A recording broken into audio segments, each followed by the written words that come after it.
Doctorcitos, ¿cómo están? Buen día. ¿Qué tal, Doc? Buen día. Buen día, Clase. doctor. Buen día, Buen doctor. día. Buenos días, doctor.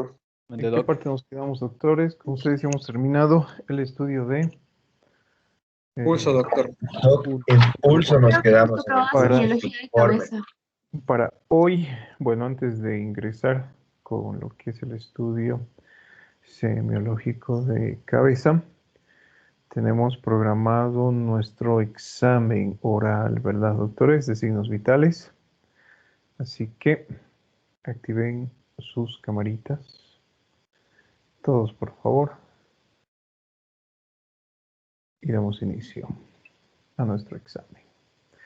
Ya saben, doctores, cuál es la modalidad a la pregunta, la respuesta, ¿no? No hay varias respuestas. O responde bien o mal. ¿Listo? O es 0 o 20, doctores. Bueno, vamos a ir por orden de lista. Así que atentos, doctores. Vayan activando sus cámaras, por favor.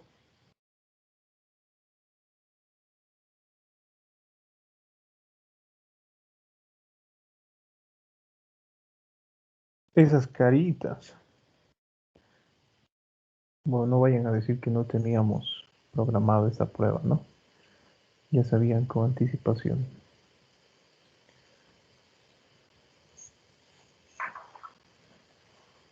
¿Qué día tenemos clases de semio? ¿Mañana o el miércoles? Mañana, Y doctor. el jueves. Listo.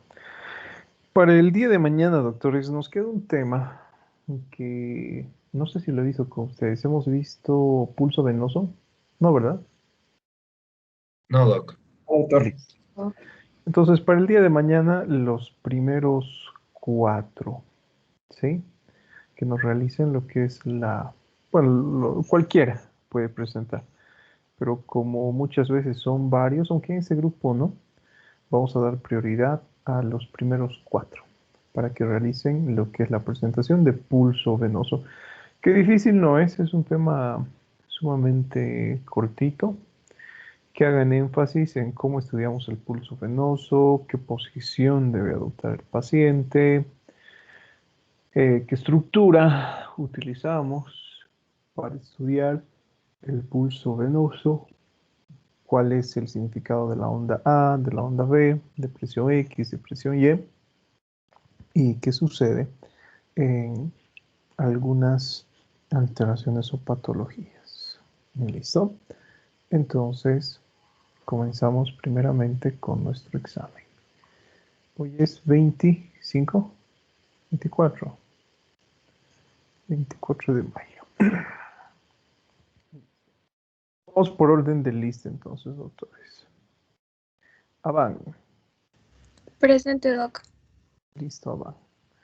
Bueno, díganos por favor la definición de presión arterial media. Ok, es la media aritmética entre lo que sería la presión arterial sistólica y la presión arterial diastólica, que está más cercana a lo que sería la diastólica, pero doc. Bueno, ¿qué más? Falta algo más allí. Definición de presión arterial media. Acebo. Presente, doc. A ver, Acebo, complemente lo que ha mencionado su compañera. ¿No hay respuesta? Adelante, Ya, doc, Argote. este es doc. Hay una fórmula para presión arterial media complementando la que es presión arterial media igual a la diastólica más la sistólica menos la diastólica dividido entre 3. Creo que eso le toca. Ya. ¿Qué hizo más? ¿Qué más? A ver, hay algo más. ¿Cuál es la diferencia entre lo que es la presión arterial como tal y la presión arterial media? Hay algo más. Argote.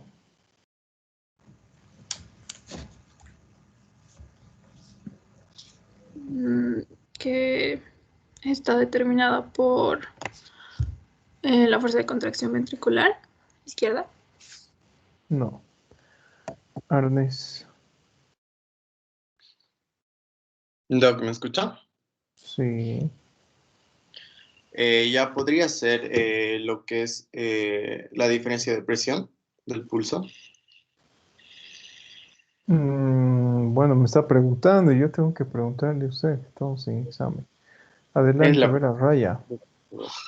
Ya, Doc, podemos decir que la presión arterial media es la más próxima a la diastólica y representa la presión sanguínea necesaria para hacer el mismo trabajo con un chorro continuo en vez de algo que sea intermitente. Algo Y que sea intermitente. permite la perfusión. Bueno, está más o menos eso, ¿sí? Permite la A ver, perfusión de los Barral, tejidos. Ayala, Vanessa.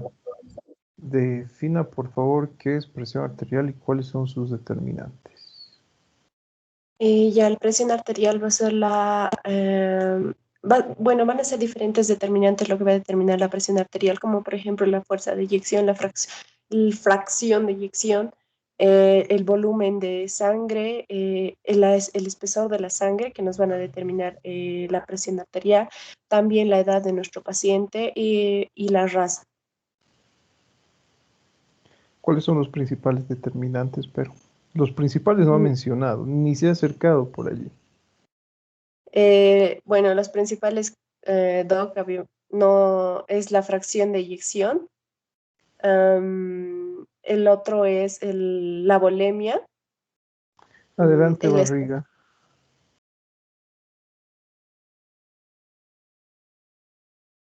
No está Barriga. Bilbao. Bueno, doctor, la presión arterial se define como la fuerza o la presión que ejerce la sangre sobre las paredes de las arterias y entre los factores que la determinan podría ser el gasto cardíaco, la resistencia vascular periférica, la volemia, la viscosidad de la sangre y también la elasticidad de los grandes vasos. De los que ha mencionado, ¿cuáles son los más importantes?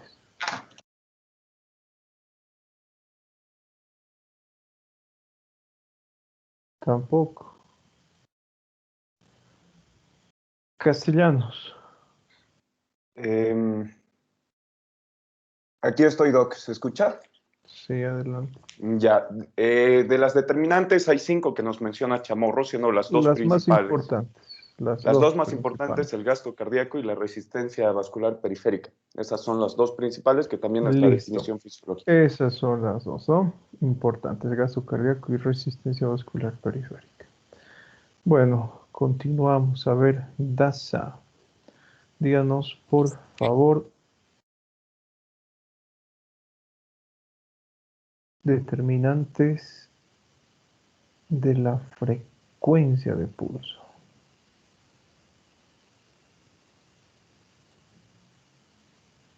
¿No está? Adelante, Encinas. Presente, doctor. Responda, por favor, esa pregunta.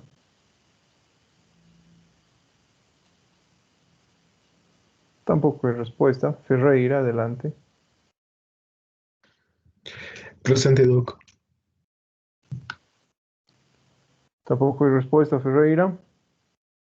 Adelante, Flores. Sí, doctor. La volemia, la resistencia vascular periférica, No, también adelante. Continuamos con fracción de Flores eyección, Navia. gasto cardíaco. No, doctora. Continuamos con Flores Navia. ¿Está Flores Navia? Sí, Doc, presente. Responda, por favor. No sé. Tampoco hay respuesta. Gamboa, adelante, Gamboa.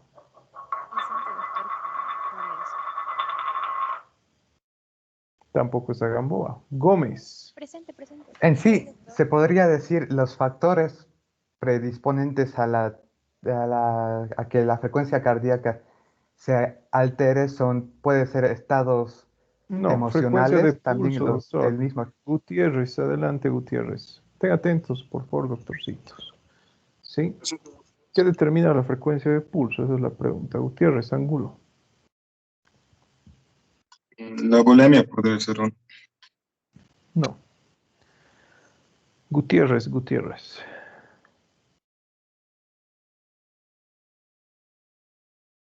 Tampoco está. Gutiérrez Silvestre. ¿El volumen latido? Bueno, está preguntando Gutiérrez. José. Fracción de eyección, resistencia vascular periférica y gasto cardíaco. No, doctora. Guaita. Tampoco está Guaita. Hurtado. Aquí, doctor. Sería fracción de eyección, no, doctor. Frecuencia Adelante, cardíaca. Ibarra. La amplitud. No, doctora. Jaramillo. El ritmo, doctor. El ritmo. O sea, ¿qué ritmo? Depende si baila reggaetón o cumbia, doctora. Loaiza. Bueno, lo que es la frecuencia de pulso, doctor, va a estar determinado más que todo por el ejercicio físico, por ejemplo. No, Luján. Doc, se saltó Por mi el apellido. volumen latido, doctor. Bueno, ya hemos preguntado a López, pero no ha respondido. Dijo Loaiza, doctor. A ver, López, adelante entonces. El pulso va a estar determinado más por la amplitud, la frecuencia, No, el doctora. ritmo. Igual, Luján. Por el volumen latido, doctor. No, Márquez.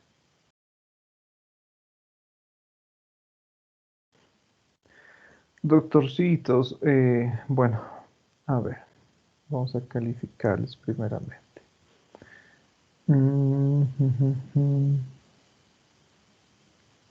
No sé, tienen que ser conscientes, doctores, ¿sí?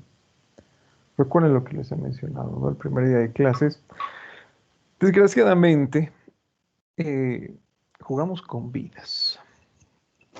Y a diferencia de un abogado, a diferencia de un arquitecto, bueno, es irreversible la muerte, ¿no?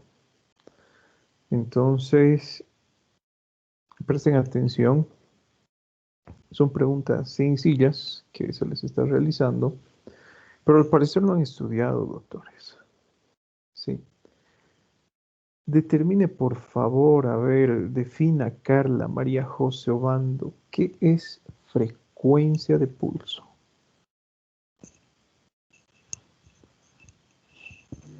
Es el número de pulsaciones gracias a...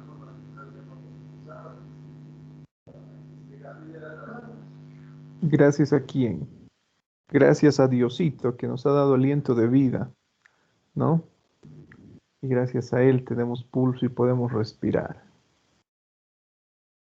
A ver, la primera parte está bien, lo que ha mencionado su compañera. Cuando hablamos de frecuencia de pulso, doctores, hacemos referencia al número de pulsaciones que existen en un minuto. Eso es frecuencia de pulso. ¿Cuánto es la frecuencia de pulso normal? Noelia, Jocelyn, Argote. ¿En adultos? Sí. 14 a 18 Uy, respiración. no, doctora. Estaríamos muertos con esa pulsación. A ver, Nayeli. Doctores, de 60 a 100. De 60 a 100 latidos por minuto. A ver, Nayeli, ¿de qué depende la frecuencia de pulso? Pues depende de la elasticidad de las paredes de los vasos. No, doctora. Cecilia.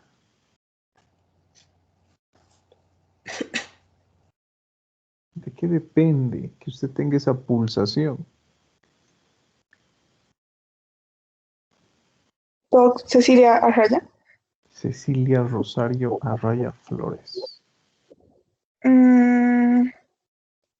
O sea, en realidad sería la diferencia entre la presión sistólica y la presión diastólica. Eso es presión de pulso. ¿Sí? O sea, la fracción de eyección. Bueno, fracción de eyección es fracción de eyección o volumen latido. A ver, vamos a continuar, doctores. ¿Sí? ¿Por qué les digo que es increíble? No sé cómo han llegado a tercer año, doctorcitos. ¿sí? Tienen que tener compromiso con la carrera, ¿no? No puede ser que estudiantes de tercer año de medicina tengan ese tipo de deficiencias en definir qué es frecuencia de pulso, qué es frecuencia cardíaca, y no sabemos los determinantes, ¿no? de la frecuencia de pulso. Algo que les había mencionado, doctores, depende de la frecuencia cardíaca. La frecuencia de pulso depende de la frecuencia cardíaca. ¿Sí? Bueno, tomando en cuenta lo que dice su libro de semiología de Chamorro, no por eso no me gusta estudiar este libro de semiología de Chamorro, porque es muy básico.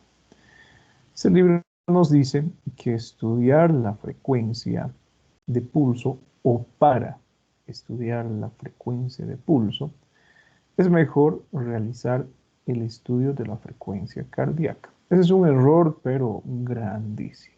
Nosotros deberíamos estudiar la frecuencia de pulso totalmente aparte de la frecuencia cardíaca.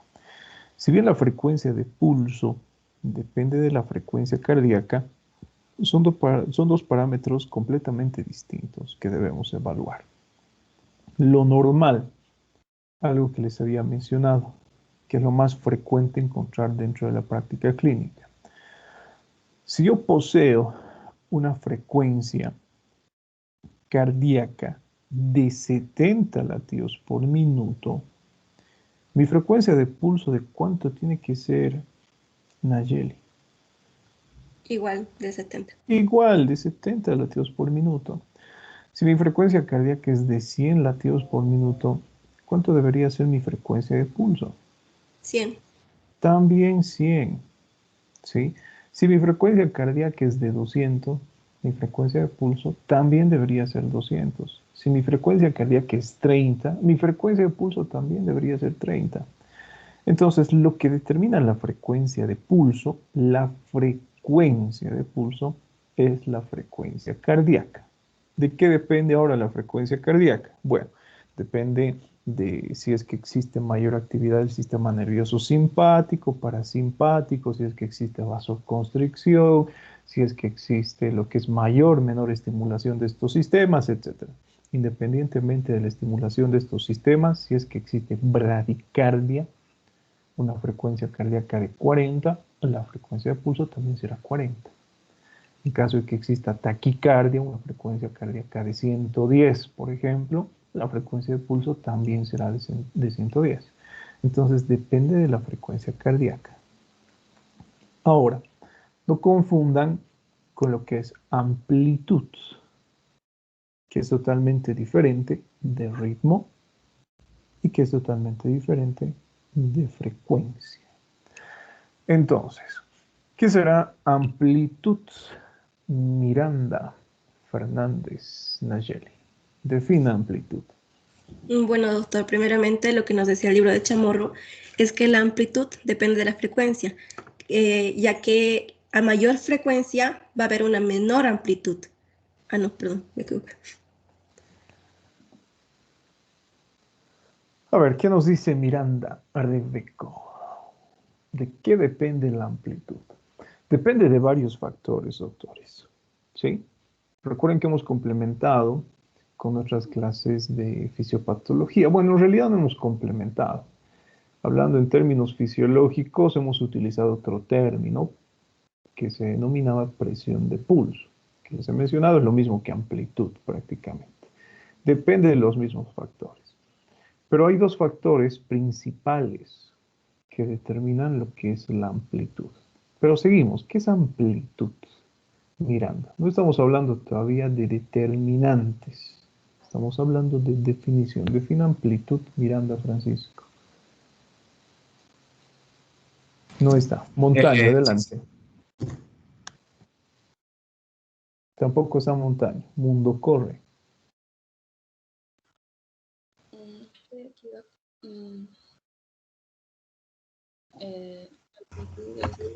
Fracción de eyección.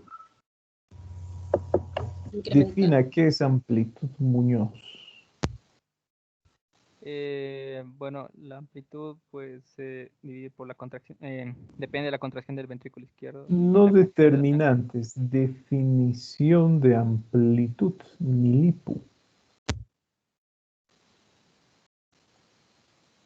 No está ni lipu. Orellana.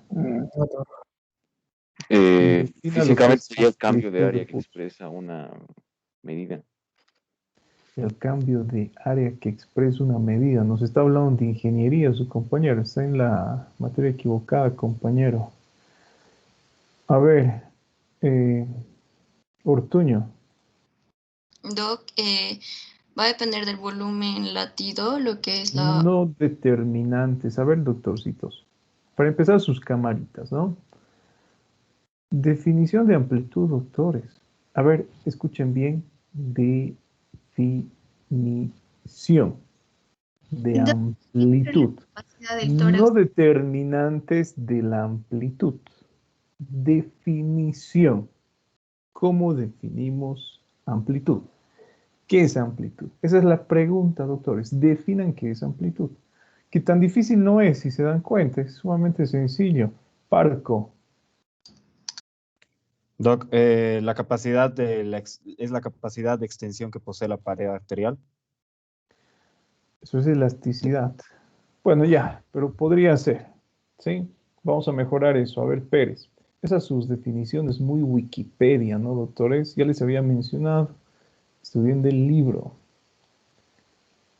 No de Wikipedia. Pérez, adelante.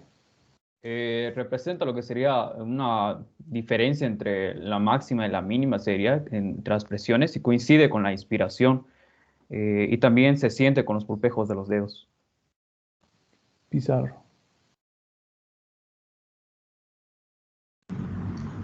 Sí, doctor. A ver, responda la pregunta, Pizarro, o no he estado atento. Bueno, sería como la máxima capacidad que podría alcanzar el vaso. Máxima capacidad de Rivera. Doctor, ¿es la expansibilidad que tiene un vaso dada por la sangre eyectada que pasa por él? Bueno, es la capacidad que tiene el vaso para poder distenderse, ¿no? Cuando determinado volumen, en este caso, circula a través de las arterias. Eso es amplitud, ¿sí?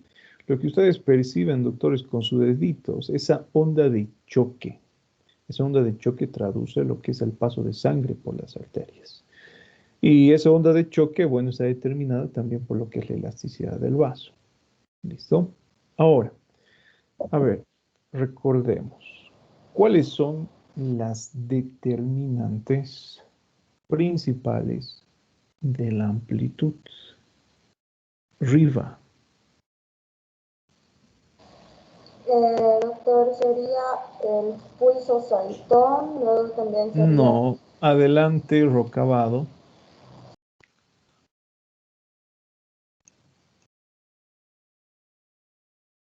Tampoco está Rocabado. Adelante, Sánchez. Sería la fracción de eyección. Doctor, de Rocabado quería pedirle permiso. Está muy mal sus papás y está al cuidado de ellos. Les ha dado COVID, entonces quería... Su justificativo, por favor, ¿no? Ya saben, doctorcitos, dígale a su compañera, por favor, ¿no? Para solicitar permiso, que me envíe por un mensaje privado la certificación que acredite justamente lo que ha mencionado, ¿ok? Listo, muchas gracias, doctor. Continuamos. A ver, nos hemos quedado en Sánchez. A ver, Sánchez, Fracción ¿qué es de lo que estaba eyección, mencionando? Uno, la fracción de eyección. ¿Qué más? Resistencia vascular periférica.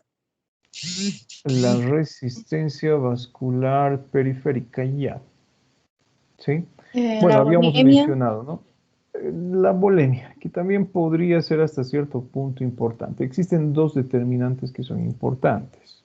Esos dos determinantes, uno, la fracción de eyección o volumen latido, que si ustedes recuerdan, les había mencionado, se encuentra estrechamente relacionado con lo que es la fuerza de contracción del ventrículo izquierdo. ¿Sí? Entre mayor fuerza de contracción, mayor expulsión de lo que es sangre por el ventrículo izquierdo.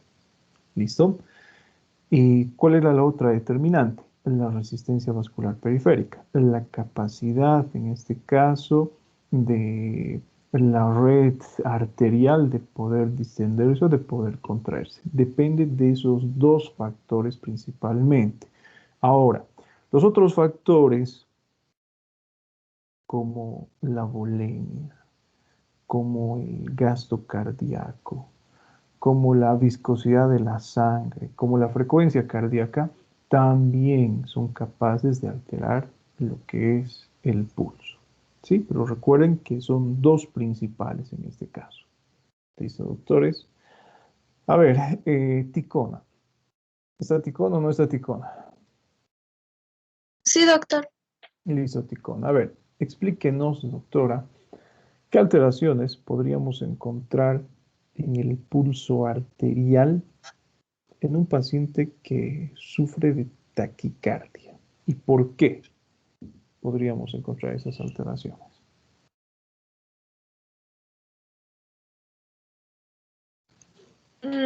Podríamos encontrar un pulso amplio o magno porque la fracción de eyección estaría aumentada, el gasto cardíaco y la frecuencia cardíaca también estarían incrementadas. A ver, ¿qué nos dice Torrejón?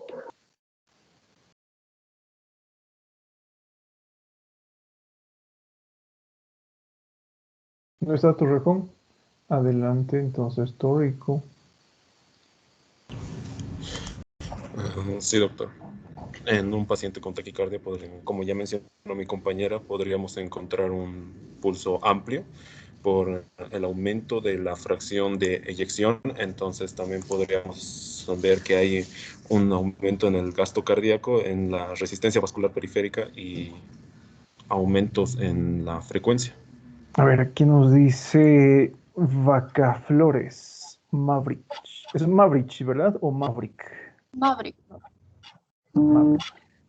Ya. A ver, adelante. En una taquicardia podría ser el pulso alternante.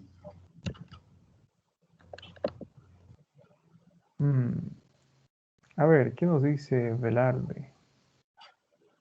Ya, doctor, el tipo de pulso característico de la taquicardia, como es mi compañero, es el pulso alternante. Y además que esto va a estar acompañado, o sea, suele estar acompañado de una taquicardia relativa en cuanto a la toma de pulso. No, pero ¿qué alteraciones podemos encontrar en pulso en caso de una taquicardia? A ver, adelante, Belis. Sí, doctor, podemos encontrar una insuficiencia ventricular izquierda. No. Bueno, estamos mezclando, ¿no? Otra alteración. A ver, Zambrano Contreras. En el pulso vamos a encontrar una pulsación amplia. No se olviden sus camaritas. Doctora, su cámara está desactivada. Adelante, Zamorano. Ya saben, doctores, las recomendaciones, ¿sí? ¿Dónde está Zamorano? Centeno, entonces, adelante. Doctor, presente.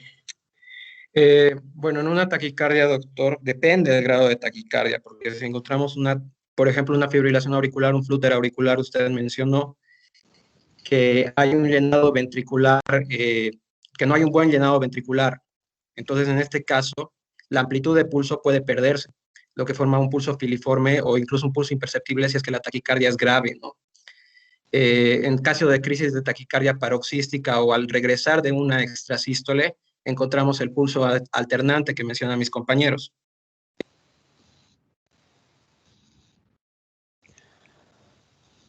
Bueno, a ver, cuando nosotros hablamos, doctores, de taquicardia, solamente así taquicardia, ¿sí? En este caso, lo que nosotros encontramos es una disminución de la amplitud de pulso. A ver, relacionen con las clases de fisiopatología, doctores. Cuando nosotros hemos realizado el estudio de taquiarritmias, ya se ha puesto un ejemplo, ¿no? Les había mencionado que en caso de una taquiarritmia disminuye lo que es la perfusión de oxígeno hacia las regiones periféricas y hacia órganos importantes. ¿Por qué? Si en teoría, si mi corazón late más rápido, debería incrementar lo que es la oxigenación de este tipo de estructuras, pero la disminuye. ¿Por qué la disminuye? Nayeli, a ver. Porque no le da tiempo. Doctor, sí, como mencionaba mi compañera, no existe una buena oxigenación a los tejidos porque habría un volumen de eyección reducido, porque cuando existe la frecuencia cardíaca que está muy rápida, entonces el volumen de eyección reduce y así existiría, por ejemplo, un pulso parvus con la amplitud disminuida por este volumen de eyección disminuido. Listo, ¿no? Lo que su compañera menciona, doctores. Cuando estamos frente a una taquicardia, ya se han olvidado de fisiopatología. Les había mencionado que la capacidad, en este caso del llenado ventricular, se encuentra alterada. Uno de sus compañeros de otro grupo, del grupo C, justamente en aquella ocasión había mencionado, ¿no? Tanto la contracción como la distensión se va a ver afectada. Pero si nosotros comparamos estas dos funciones de la estructura cardíaca, la que se altera más es la diástole. Entonces no existe lo que es una distensión adecuada. ¿Y por qué no existe lo que es una distensión adecuada? Porque no existe en este caso, vamos a decir, el tiempo suficiente para que el corazón se expanda de forma adecuada. Y si no se expande de forma adecuada, ¿qué sucede en este caso con el volumen de sangre que llegan a cavidades cardíacas? Reduce. Y al reducirse, ¿qué es lo que sucede con la fracción de eyección? También reduce, doctores. ¿Sí? No vamos a confundir lo que es gasto cardíaco con lo que es volemia y con lo que es fracción de eyección. En este caso, la fracción de eyección reduce. El corazón no se distiende, no se encuentra, vamos a decir, lleno de sangre. En aquella ocasión en fisiopatología les había mencionado de un término que les había dicho, no lo tomemos demasiado literal, el corazón late vacío y por eso en frecuencias altísimas, por ejemplo 200, 300 latidos por minuto, hemos puesto como ejemplo una alteración ventricular, la fibrilación ventricular y la taquicardia ventricular sin pulso. ¿Por qué si el corazón late tan rápido no existe pulso? Porque no existe lo que es fracción de eyección efectiva.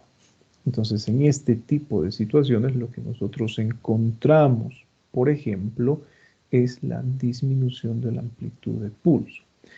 El pulso alternante, doctores, ¿sí?, es característico de las extrasístoles, les había mencionado, y también de las taquicardias paroxísticas. Recuerden el término paroxístico, ¿qué significa? Que se agrava durante un momento, doctor. Que existe lo que es una aparición súbita y de la misma forma desaparece de forma súbita, ¿sí? No requiere lo que es tratamiento y dura lo que es un periodo corto de tiempo. En este tipo de situaciones sí podemos encontrar lo que es un incremento de la amplitud seguida por lo que es una disminución de la amplitud del pulso alternante, pero en una taquicardia como tal, en una fibrilación auricular, en una taquicardia ventricular sin pulso, en una fibrilación ventricular, etc., lo característico es encontrar disminución de la amplitud del pulso. ¿Sí? Bueno, depende de varios determinantes en este caso, ¿verdad? Ahora, continuamos. A ver. Garay, ¿está Garay o no está Garay? Que ese chico rara vez asiste a clases. Presente, doctor. Eso es, asistió hoy día. Su cámara, por favor, Garay. Díganos, por favor, a ver, ¿qué tipo de alteraciones espera encontrar en aquellos pacientes que presentan estenosis valvulares? Alteraciones en pulso. Tipo estenosis.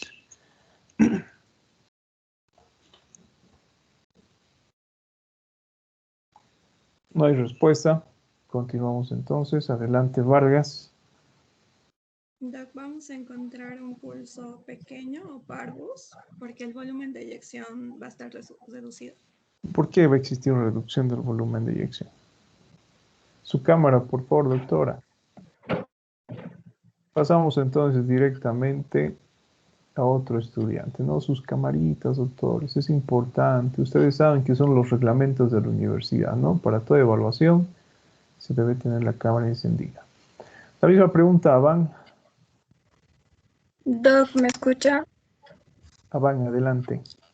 Ya, la estenosis mitral en lo que sería el pulso parvus o pequeño era porque, por ejemplo, la estenosis quiere decir que no hay un cierre, se puede decir, un cierre excesivo, por así decirlo, de la válvula y no va a haber o sea, la válvula mitral está entre la aurícula izquierda y el ventrículo izquierdo, el paso de sangre entre esas dos cavidades.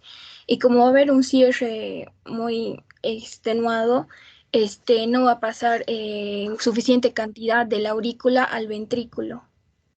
Y por eso Listo, hay ¿no? Lo que la su reducción compañera ha de mencionado. fracciones. En todas las alteraciones estenóticas, sí, algo que les había mencionado, en la estenosis mitral, en la estenosis aórtica, en la estenosis tricuspide, en la estenosis pulmonar, lo característico cuando hablamos de amplitud de pulso es la disminución de la amplitud, porque lo que nos ha hablado su compañera, ¿no?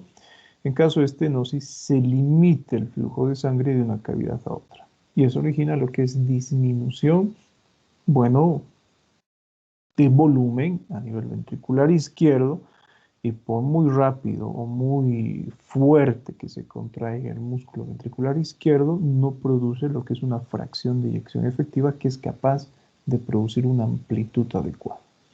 ¿Sí? A ver, continuamos. Acebo, díganos qué tipo de alteraciones nosotros podemos encontrar en pulso arterial en caso de las valvulopatías tipo insuficiencia. Un pulso Seller o martillo de agua ¿Por en una qué? insuficiencia aórtica, porque hay por el reflujo retrógrado que hay, entonces sufre menor resistencia vascular periférica.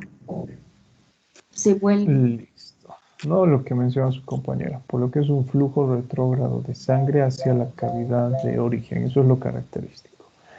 Argote, díganos, por favor, ¿qué es taquicardia relativa?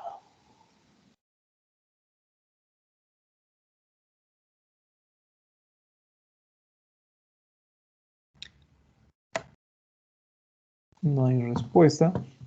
Continuamos entonces. Adelante con Arnes. Doc, ya, la taquicardia relativa es cuando la frecuencia aumenta sin tener relación con la temperatura corporal. No, arroya.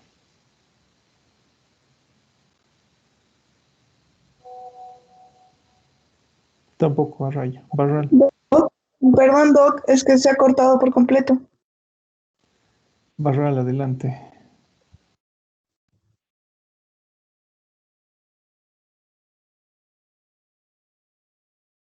Tampoco. Barriga.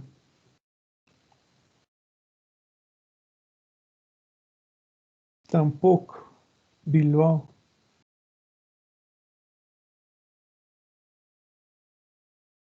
Tampoco. Castellanos. No, no sé, Doc. Plaza. Cuando la frecuencia de pulso se eleva y puede ser por causas no infecciosas. No. Encinas. No me acuerdo, doctor. Ferreira. Tampoco. Flores.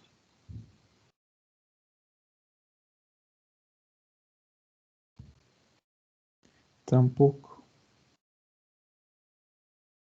Gamboa. Lo sé cuando el pulso está acelerado desproporcionadamente y puede ser por unas infecciones, por unas toxinas. A ver, continuamos con Gómez. Seguimos con la misma pregunta, doctor. Sí.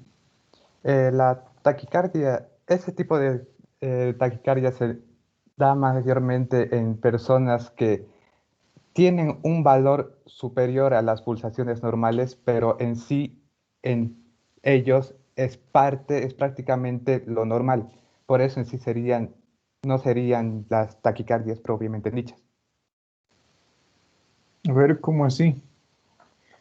Por ejemplo, gracias a su mismo organismo, se necesita o se tiene que cubrir con una mayor frecuencia de latidos por minuto en el cuerpo, dando a parecer que es una taquicardia, pero en sí es algo que pasa normalmente en su cuerpo, fisiológicamente. A ver, Gutiérrez, díganos la misma pregunta. Responda.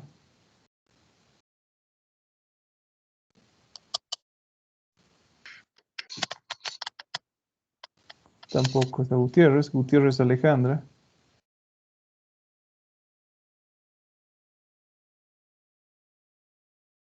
Tampoco. Gutiérrez Eddie. Cuando hay aumento de las pulsaciones y no tiene relación con la temperatura normal. ¿Cómo así? A ver, explíquenos, denos un ejemplo. Por ejemplo, cuando una persona tiene 37 o 38 grados y debería estar la frecuencia cardíaca por los 80, 90, pero en este caso aumenta hasta 110 o 120. Cuando debería, por grado centígrado, debería ser 15 a 20 latidos. Bueno, cuando nosotros hablamos, doctores, de lo que es taquicardia relativa, tenemos que diferenciar con lo que es taquicardia, ¿verdad? Defina qué es taquicardia, Isabel Daza. Es cuando la frecuencia cardíaca está arriba de 100 latidos por minuto. Cuando la frecuencia cardíaca incrementa por encima de 100 latidos por minuto, ¿sí? Cuando utilizamos el término taquicardia relativa, ese apellido podríamos decir que tiene la taquicardia, en este caso relativa, hace diferencia al estudio que existe entre lo que es frecuencia de pulso por grado de temperatura, ¿sí? Cuando hablamos de taquicardia relativa, les había mencionado, ¿no? Lo normal tenemos que conocer primeramente. Recuerden que hemos hablado del ciclo circadiano. Entonces, cuando una persona incrementa su temperatura corporal, lo característico es que también incremente su frecuencia de pulso, ¿sí? Ahora, lo normal es que por cada grado de temperatura corporal exista lo que es un incremento entre 10 y 15 latidos por minuto.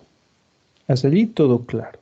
Si yo tengo un paciente que presenta una frecuencia cardíaca de 60 y presenta una temperatura de 38 grados centígrados, su frecuencia de pulso incrementará entre 70 y 75. Eso es lo normal. ¿Listo? Pero ¿qué pasa si su frecuencia de pulso incrementa en este ejemplo que les he dado hasta 90 latidos por minuto? Se ha incrementado solamente un grado la temperatura corporal, de 37 a 38. Pero en este caso ha existido un incremento de la frecuencia de pulso hasta 30 latidos por minuto más. Fíjense que no llega a cifras de taquicardia, ¿sí? Pero como el incremento es desproporcional a lo esperado, yo utilizo el término taquicardia relativa, ¿sí? Algo que les había mencionado. No necesariamente tiene que llegar a cifras de una taquicardia real. Este es un ejemplo de esto, ¿sí? No sé en qué grupo, creo que ha sido en este o en otro, una de sus compañeras había mencionado. Yo tenía fiebre, tenía 39 grados centígrados y mi frecuencia cardíaca era de 200. ¿Sufría taquicardia? Sí.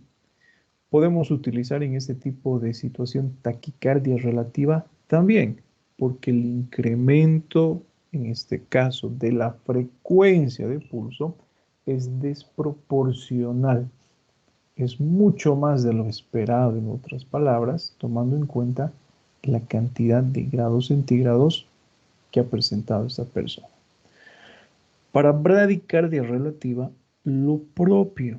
No necesariamente tenemos que tener cifras de bradicardia. ¿Qué es bradicardia, Fernando Daniel Encinas? Defina bradicardia.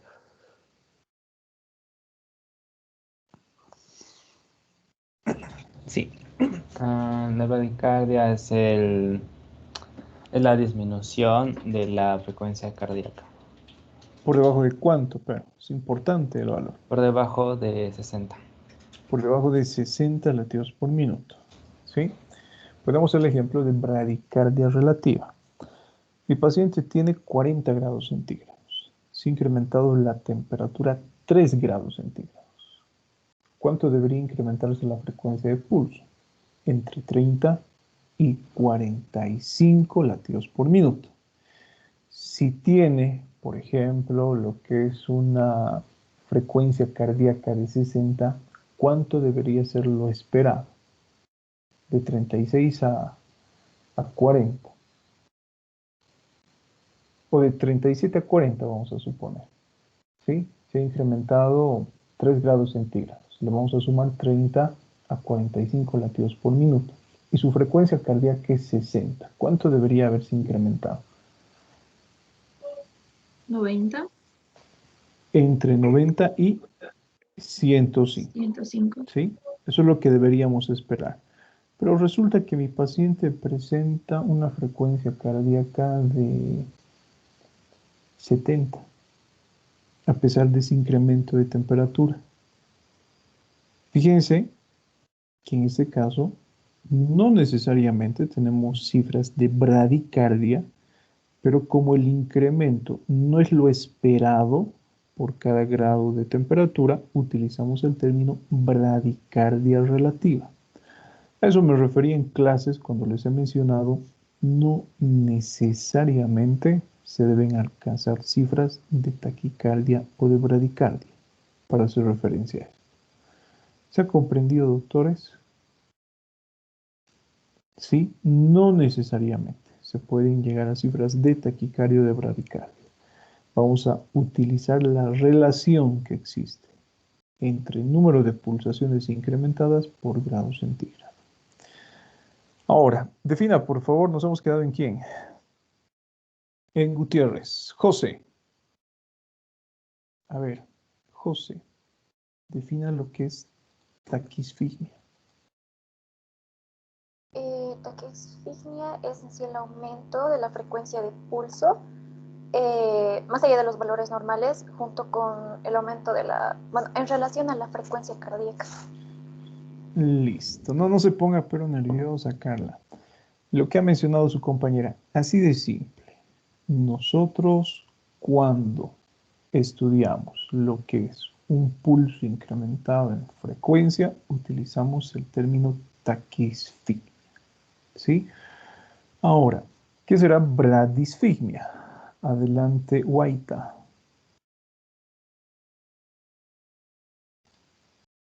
No está Guaita. Hurtado, adelante. Es la disminución de la frecuencia de pulso, doctor. ¿Qué, perdón? Es la disminución de la frecuencia del pulso. ¿Se me escucha? Sí. A ver, Ibarra, adelante. ¿Qué es bradisfigmia?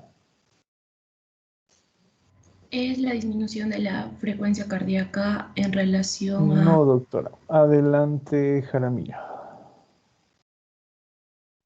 Es la disminución de las pulsaciones, la frecuencia del pulso. Loaiza.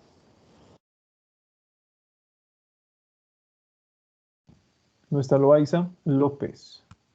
¿Es la disminución de la frecuencia de pulso debido a la disminución de la contracción ventricular, doctor? No. Luján. Es un pulso lento, menor de 60. Márquez. Su cámara, Luján, no está activada. ¿No está Márquez? Sí, estoy. Listo, adelante. Es la disminución de la frecuencia de pulso relacionada con la frecuencia cardíaca. En relación a la frecuencia cardíaca, eso es, doctores, bradisfigmia. ¿Sí? Eso es bradisfigmia. Bueno, les pongo el siguiente ejemplo. Son dos términos que no debemos confundir. ¿Sí? ¿Por qué es importante estudiar esto? Recuerden que es lo normal. Si la frecuencia cardíaca es de 100, la frecuencia de pulso también tiene que ser de 100. Si la frecuencia cardíaca es de 30, la frecuencia de pulso también debe ser 30. Si la frecuencia cardíaca es de 60, la frecuencia de pulso también tiene que ser 60. ¿Sí? Recuerden que lo que determina la frecuencia de pulso es la frecuencia cardíaca. ¿Qué es entonces bradisfigmia? Todos aquellos que han respondido y han dicho es la disminución de la frecuencia de pulso, no. Es la disminución de la frecuencia de pulso en relación a la frecuencia cardíaca. ¿Eso qué quiere decir? Que existe una anomalía al estudiar estas frecuencias. Por ejemplo, tengo una frecuencia cardíaca de 70. La frecuencia de pulso en mi arteria pedia izquierda, en la arteria pedia derecha, en mi arteria radial y cubital izquierda y en mi arteria braquial derecha, tiene que ser la misma. Pero ¿qué pasa si yo tengo lo siguiente? Una frecuencia cardíaca de 80, por ejemplo, y una frecuencia a nivel de la arteria poplítea de mi extremidad inferior derecha de 40. Eso es bradisfigmia. ¿Sí? ¿Y qué sospechamos en este tipo de situación? ¿Algún proceso obstructivo? ¿En algún proceso obstructivo? ¿Dónde? En la extremidad inferior, en el pie, en la En el lado en el que encontramos arteria. menor frecuencia. ¿Sí? Eso es bradisfigmia. ¿Listo? Ahora, les había mencionado, ¿no? También en clases. La taquisfigmia, muchos creen que es todo lo contrario, que es un incremento de la frecuencia de pulso en relación a la frecuencia cardíaca. ¿Sí? Eso no existe. Eso está totalmente equivocado. Les pongo el ejemplo. Yo no puedo tener una frecuencia cardíaca de 70 y una frecuencia de pulso de 120. No existe esto. ¿Sí? Recuerden, ¿no? Lo que determina la frecuencia de pulso es la frecuencia cardíaca. ¿Sí? No existe tal cosa. Entonces no confundan lo que es taquisfigmia con bradisfigmia. Bueno, si fueran extraterrestres ustedes, probablemente presenten eso. Pero en un humano no existe eso, por muy enfermo que se encuentre. Es imposible que la frecuencia de pulso sea mayor a la frecuencia cardíaca. Recuerden lo que han visto en fisiología. Aquella estructura que lleva lo que es la función de bombeo de sangre en nuestro cuerpo es el corazón. Las arterias no tienen su propio sistema de bombeo. ¿Sí? Por eso les digo, si fueran ustedes extraterrestres y cada una de sus arterias tuviera su propio sistema de bombeo, acá sí podemos encontrar una frecuencia de pulso mayor a la frecuencia cardíaca. Pero no es la característica fisiológica y anatómica que nosotros tenemos, ¿verdad? No existe eso. Entonces, ¿cuándo utilizamos el término taquisfigmia? Para hacer referencia solamente a lo que es el incremento de la frecuencia de pulso por encima de valores normales. Listo. Si ustedes tienen una frecuencia de pulso de 120 latidos por minuto, taquisfigmia. Si tienen una frecuencia de pulso, por ejemplo, de 200 pulsaciones por minuto, taquisfigmia. no está en relación con la frecuencia cardíaca. La bradisfigmia sí está en relación con la frecuencia cardíaca. ¿Listo? Bueno, continuamos. A ver, adelante Miranda. Díganos, Miranda, ¿qué tipo de alteraciones o cómo explicaríamos que exista rubicundez cianótica en caso de una estenosis mitral? ¿Y qué alteraciones podemos encontrar en el pulso en este tipo de pacientes? A ver, primero en una estenosis mitral habría lo que es un pulso parvus, ¿no? Tendríamos la rubicundez, por ejemplo, cianótica. La cianosis se daría porque no está llegando suficiente oxígeno a los tejidos, ya que es debido a esta estenosis mitral, ya que el volumen de eyección se va reducido, y en cambio la rubicundez, eso ya no me acuerdo. Eso ya no. A ver, ¿qué nos dice en este caso Miranda Francisco? La rubicundez se podría dar ya que por algún aumento de la temperatura como mecanismo de defensa del cuerpo, el cual se mezclaría con lo cianótico. Montaño.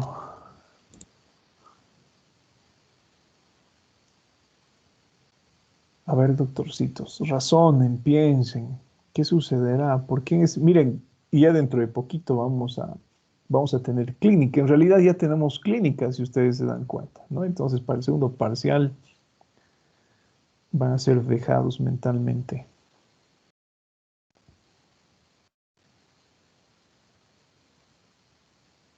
A ver, doctores, ¿por qué existe rubicundez cianótica? Cualquiera. Vamos a dar la oportunidad de que se exprese cualquiera. Adelante, a ver, ¿quién levantó la mano? Espérense, tranquilitos, no se exciten, ya les he mencionado, ¿no? Yo sé que les emociona oír mi voz, pero tranquilos, doctores. A ver, adelante, Mario. Está bien, doctor. Existe una disminución de la fracción de eyección en lo que es una estenosis mitral, ¿no ve? Sí. Esto forma lo que es un pulso parvus, ¿no? Y también por la disminución de la fracción de eyección, el riego sanguíneo no es adecuado, lo que aumenta la cantidad de hemoglobina conjugada, si no estoy mal, que forma la cianosis, y nos da lo que sería, que usted describió, la facies mitral, que se caracteriza por este tinte de rubicundez cianótico. Bueno, en este caso, Son parvos. de esa manera explicamos lo que es la cianosis, pero ¿cómo explicamos la rubicundez? A ver, Andrea Jaramillo, que casi devora su computador. Adelante, Andrea.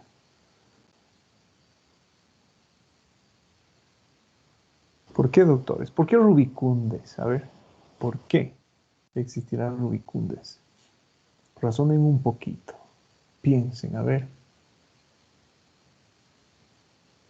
A diferencia de la fascia de Shattuck, por ejemplo. ¿Recuerdan la fascia de Shattuck? Tal vez En la es fascia de porque Shattuck, nosotros podríamos o podemos encontrar lo que es una cianosis muy marcada a nivel del rostro del paciente, ¿no? Si ustedes recuerdan la fascia de Shattuck que hemos estudiado, algo característico es esa cianosis, que cuando veamos valvulopatías, vamos a ver que el tipo de cianosis se caracteriza por tener un tinte oliváceo, les había mencionado, ¿no? Similar a lo que es el aceite de oliva. Pero lo que me llama la atención es la cianosis en la fascia de Shattuck, que es típico de pacientes con estenosis tricuspidia. La cianosis era marcada. Teníamos cianosis en la nariz, en los labios, en las orejas, en las mejillas, etc. ¿Por qué en uno existe rubicundez cianótica y por qué en el otro existe cianosis? A ver, Adrián, Mateo.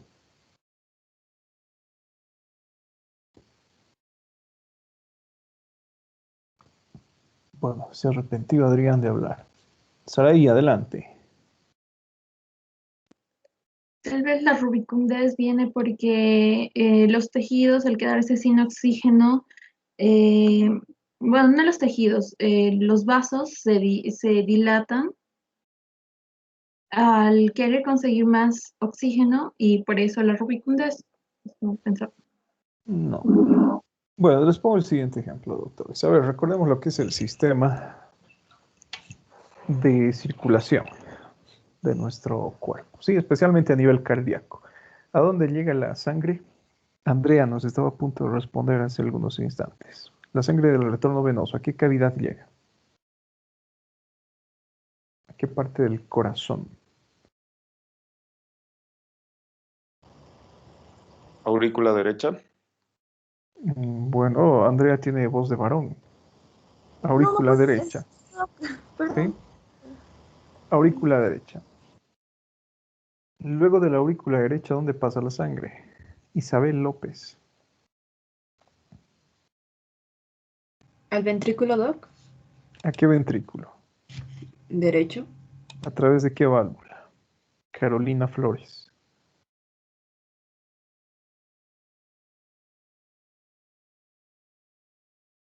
No. Cecilia Rosario, a ver, ¿a través de qué válvula?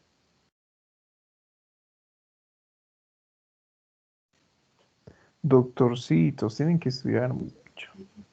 ¿Sí? Tienen que estudiar mucho, ¿no?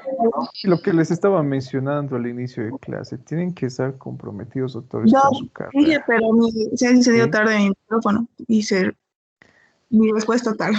Tricuspide. Tienen que estar comprometidos con la carrera, doctores. Lamentablemente no cualquiera puede ser médico, ¿sí? Échenle ganas, doctores, están jugando con vidas.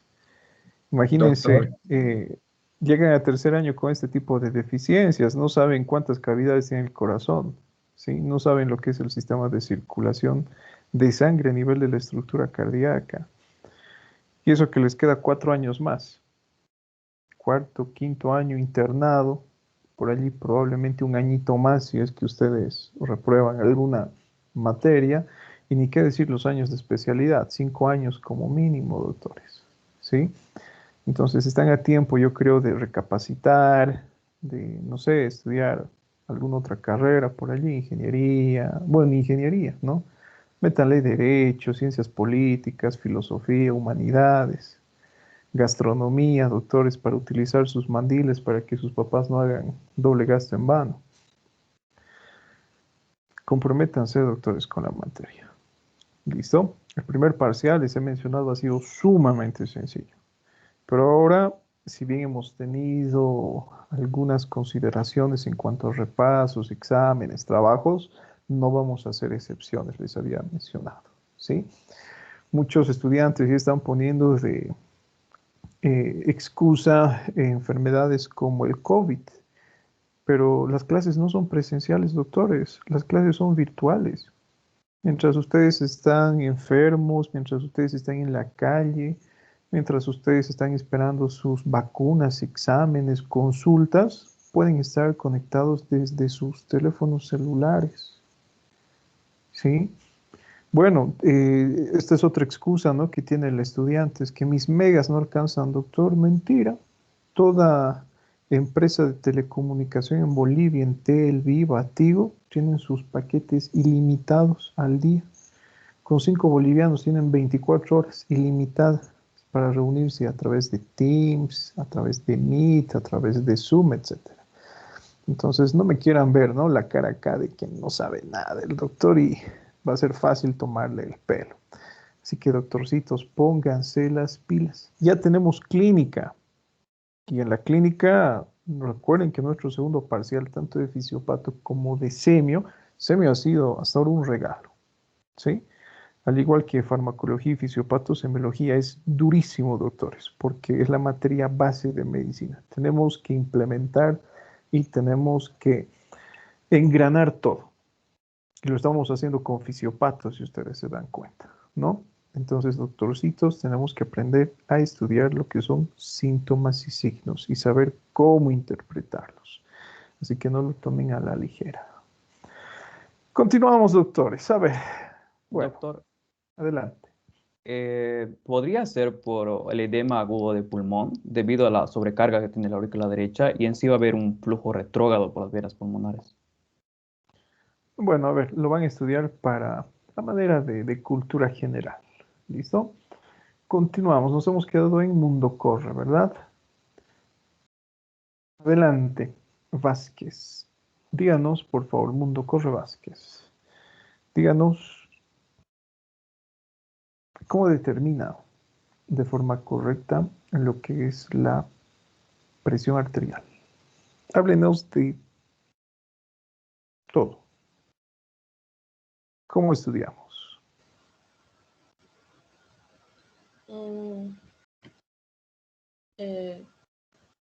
La presión arterial se puede determinar por palpación y oscilación. Bueno, Erika, no he estudiado, Erika. Muñoz Silva. ¿Cómo determinar la presión arterial, doctor? Tiene que estar atento, Muñoz, Nilipu. Sí, es eso, solo que se corta. Ya, doctor, para determinar la presión arterial hay que tener algunas consideraciones antes primero de tomar la presión arterial, las cuales mencionó que era actividad física, consumo de fármacos, consumo de cafeína o energizantes, alimentos con composición sódica, consumo de alcohol, emociones y el síndrome de bata blanca en el caso de los niños. Antes de tomar la presión arterial tenemos que fijarnos en en la posición del paciente, cómo debe estar el paciente.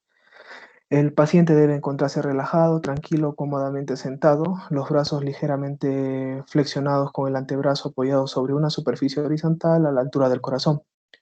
¿Sí? Para el registro de la presión arterial, bueno, como tenemos que tener en cuenta lo que son los ruidos de Korsakoff, ¿no? La fase 1, fase 2, fase 3 y fase 4 antes de tomar, ¿no? Para poder recordar, y la fase 5. La fase 1, que es la que representa la sístole, y entre la fase 4 y 5 a la diástole, ¿no? Antes de tomar la presión arterial también tenemos que tener en cuenta lo que es la calibración del equipo, que debe estar correctamente calibrado. La posición del paciente, que ya lo mencioné, la aplicación del manguito, que se debe dar sobre la flexura del codo, con la cámara de goma sobre la cara interna del brazo. Lo que es la aplicación del estetoscopio en la arteria braquial, claro, con la campana sobre la arteria braquial. De ahí lo que es ajustar el brazalete sobre ella, tomar lo que es el pulso radial al momento de insuflar, y la presión del manguito debe elevarse de 10 en 10 de milímetros de mercurio hasta que desaparezca el pulso radial. ¿Cómo determinamos la presión arterial sistólica? Debemos insuflar 20 a 30 milímetros de mercurio más en el momento en el que desaparece el pulso radial. La presión sistólica es el primer ruido que se escucha al desinflar, por así decirlo, ¿sí? Y hay que tener en cuenta si el pulso radial reaparece a un nivel superior a la del primer ruido auscultable, deberá aceptarse la palpatoria como la presión sistólica. Para determinar la presión diastólica es el último ruido al desinflarse, pero hay excepción, creo que mencionó en los niños, en aquellas personas con insuficiencia aórtica, arritmias completas y estados hiperkinéticos. En estos casos se considera que la presión arterial diastólica como el momento del inicio de la atenuación de los ruidos. Y hay que tomar en cuenta también lo que nos mencionó por parte de la Asociación Americana de Cardiología, que debemos usar la campana del estetoscopio en personas con obesidad. Se puede tomar la presión arterial en el antebrazo con el estetoscopio sobre la arteria radial. En cirugías de mamas, quemaduras, no se debe tomar la presión arterial en el brazo. En lugar, se toma en la pierna, tomar la presión en ambos brazos también, determinar la presión arterial en 3 posiciones, sí, en decúbito, sentado y en bipedestación después de 3 minutos de estar parado, si no me equivoco. Y si se sospecha de hipertensión arterial, tomar 3 registros con diferencia de una semana. Creo que eso es todo. Listo, bueno, algo que es importante, ¿no? Recalcar acá. En todo paciente nosotros utilizamos lo que es la campana del estetoscopio para escuchar el fenómeno de Korokov. Usted había mencionado que solo en los pacientes obesos. No es así, en todo paciente. ¿Listo? Listo, está bien, Snipers. Continuamos, doctorcitos. A ver, Orellana. Díganos, por favor, Orellana, ¿cuáles son las características del pulso Zeller y cuál es la diferencia con el pulso Magnus? En esencia sería, sería y como una montaña rusa, sería una diferencia de ascenso y descenso rápido. ¿Le explico la fisiología? Porque No, la se diferencia. debería insuficiencia valvular aórtica en todo caso para No, diferenciarlo. ¿cuáles son las diferencias entre un pulso Zeller y un pulso Magnus? Esa es la Un pregunta, ascenso y doctor. descenso rápido en cuanto a ¿Cuál? las ondas. ¿Cuál presenta ese ascenso y descenso? El Zeller con el Zeller ¿Y el Magnus? sería el comparado al normal. A ver, ¿qué nos dice Ortuño?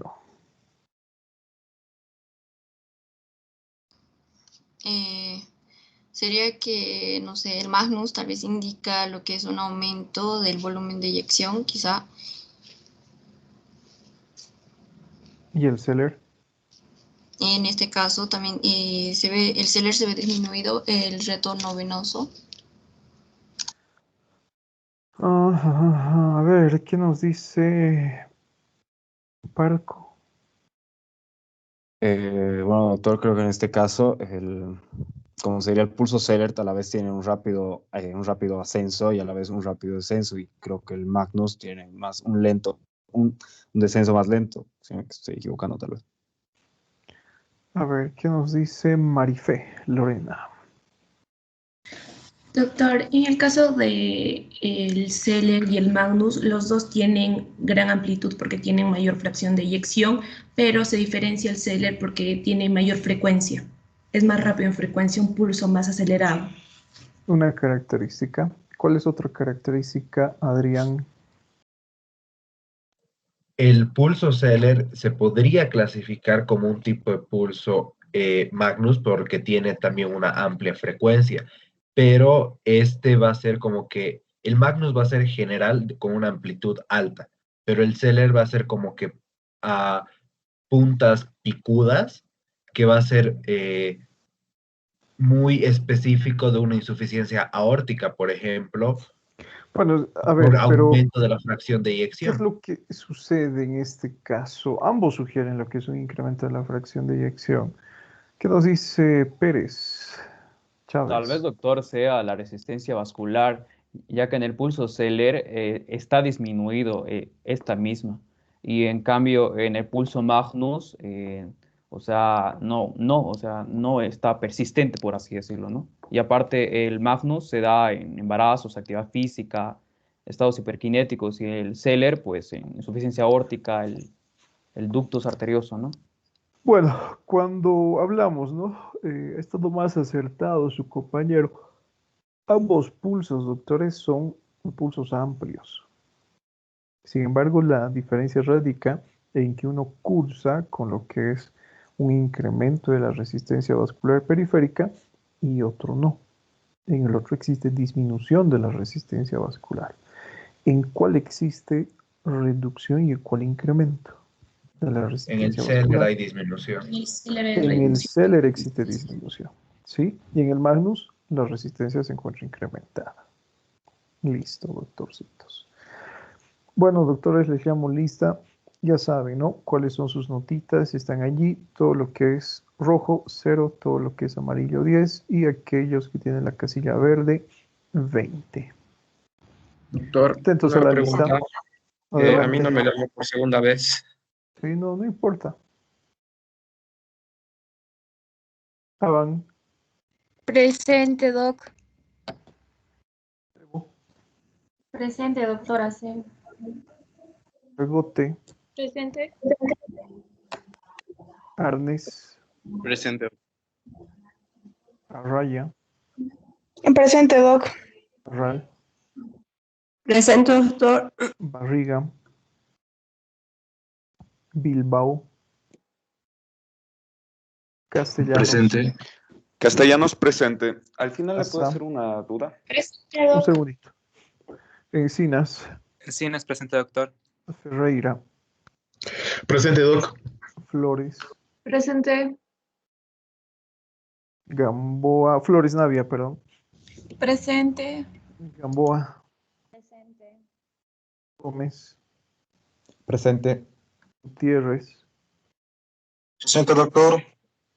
Gutiérrez Alejandra, Gutiérrez Eddie, Presente, doctor. José, Presente, doc. Guaita,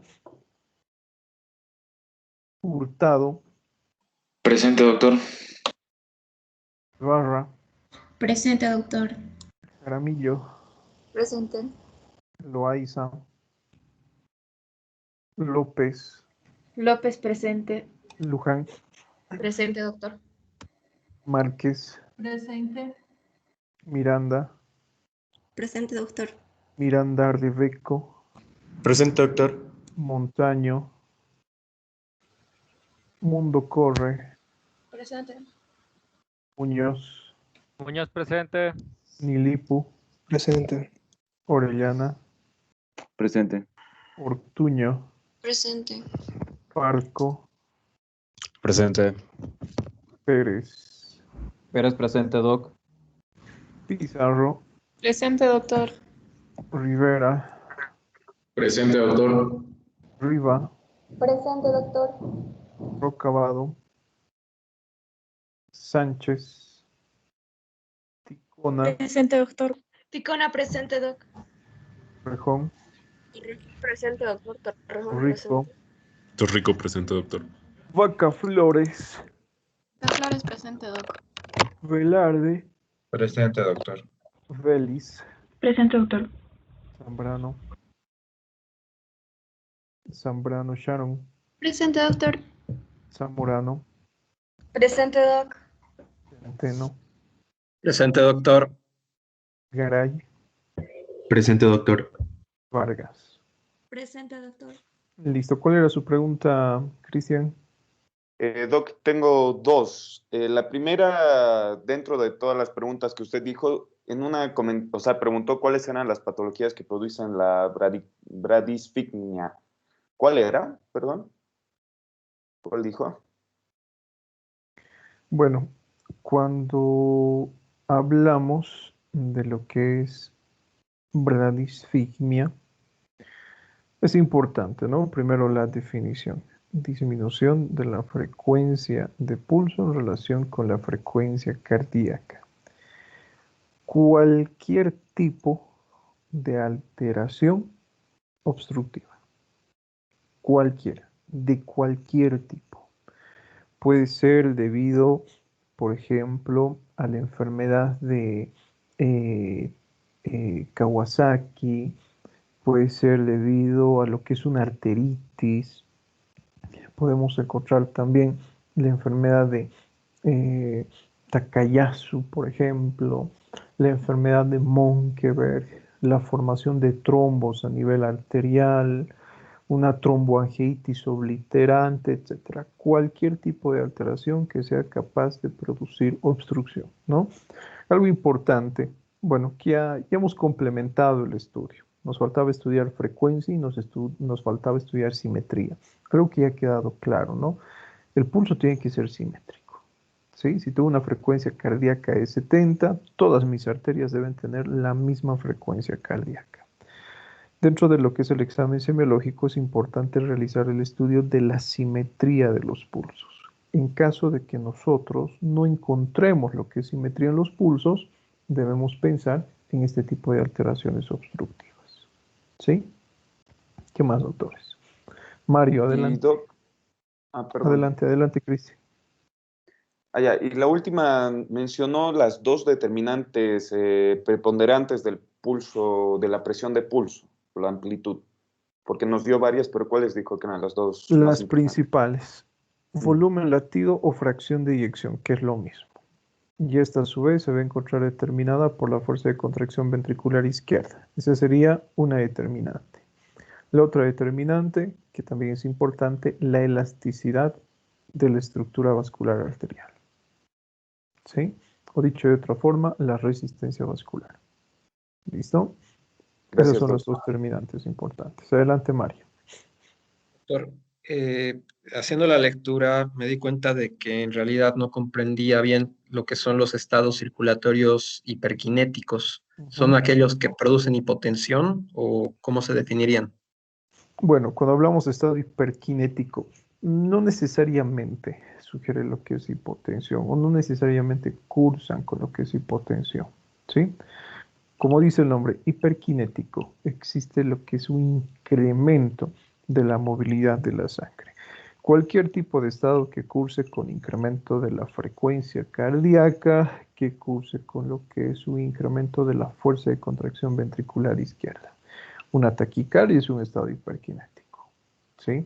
Un hipertiroidismo es un estado hiperkinético.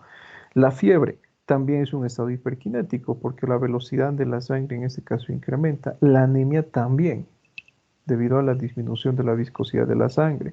El embarazo también, debido a lo que es un incremento del gasto cardíaco. Entonces, cualquier tipo de estado fisiológico patológico que curse con lo que es mayor movilización, ¿sí? Mayor flujo de sangre, mayor frecuencia, por ejemplo, mayor expulsión, en este caso de volumen con cada contracción cardíaca, se considera un estado hiperkinético. ¿Qué más, doctores? Nada más. Para Gracias, mañana, doctor. entonces, ya saben, doctores, solamente a los primeros 4 estudiantes que levanten la mano para que nos expliquen lo que es pulso venoso, que es cortito. Y mañana arrancamos ya con el estudio de lo que es semiología de cabeza. ¿Sí? Semiología de cabeza, como les había mencionado con anterioridad, es amplio. Existe lo que es una gran cantidad de manifestaciones semiológicas. Es una zona, pero riquísima en lo que son manifestaciones semiológicas. Entonces, vamos a basarnos más que todo en el estudio de signos. ¿Sí? Listo. ¿Qué más? Marco, adelante. ¿Qué pregunta tiene? Doc, tengo una pregunta sobre el pulso alternante y el bigeminado. ¿Las Ya. diferencias solo sería el aumento de amplitud en el caso del bigeminado? Las alteraciones solamente se encuentran en lo que es la amplitud de pulso. Nada más. Ya, Doc, gracias. Natalia, adelante. Doc, disculpe, en la lista me puso falta y le dije presente. Es que, a ver, por eso les digo, doctores, sus camaritas, ¿sí? Cada vez que hablan se me activan las camaritas. Y como no les veo, Ortuño, ¿verdad? Sí, Doc. Listo. Listo, chicos, nos vemos entonces. Que tengan buen día. Cuídense. Chau, chau. Hasta luego, Doc. Hasta luego, doctor. Hasta luego, Doc. Igualmente.